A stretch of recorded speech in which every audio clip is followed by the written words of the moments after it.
ಆಗಿ ಇಷ್ಟೊಂದು ಮಳೆ ಬರ್ತಿದೆ ಅಂದರೆ ಸಖತ್ ಮಳೆ ಬರ್ತಿದೆ.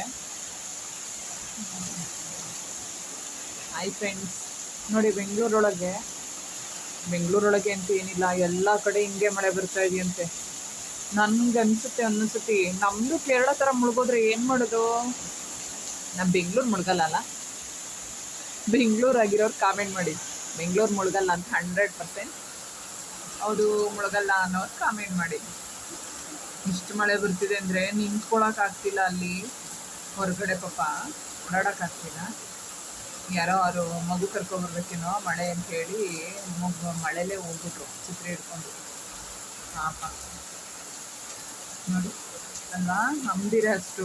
ಮಳೆ ಬಂದು ಚಳಿ ಬಂದರು ಮಕ್ಕಳು ಅನ್ನೋ ವಿಷಯ ಬಂದಾಗ ಅವರು ಚಾನ್ಸೇ ತಗೊಳ್ಳಲ್ಲ. ತುಂಬ ಉಳಿತಾ ಇದೆ, ಇದೇನು ನಿಲ್ಲೋ ಲಕ್ಷಣ ಇಲ್ಲ. ಎಲ್ಲ ಸ್ಕೂಲ್ ಹತ್ರ ಹೋಗ್ತಾ ಇದ್ದಾರೆ, ಒಂದೊಂದು ಛತ್ರಿ ಎಕ್ಸ್ಟ್ರಾ ಒಂದೊಂದು ಛತ್ರಿ ಹಿಡ್ಕೊಂಡು. ನೀರು ರೋಡಲ್ಲೆಲ್ಲ ಕೆರೆ ಥರ ಹರಿಯೋಕ್ಕೆ ಶುರುವಾಯಿತು. ಎಲ್ಲ ಸಿಮೆಂಟ್ ರೋಡಲ್ಲ, ಏನು ಮಾಡಿದೆ, ಭೂಮಿ ಕುಡಿಯೋಕ್ಕೂ ಜಾಗ ಇಲ್ಲ ಬೆಂಗಳೂರೊಳಗೆ. ಟಾರ್ನೆಲ್ಲ ಆಗಿದ್ರೆ ಕುಡಿಯೋದೇನೋ, ಸಿಮೆಂಟ್ನೆಲ್ಲ ಎಲ್ಲ ಮೂರಿಗೆ ಹರ್ಕೊಂಡು ಹೋಗ್ತದೆ, ಕೆರೆ ಥರ ಆಗ್ತಿದೆ.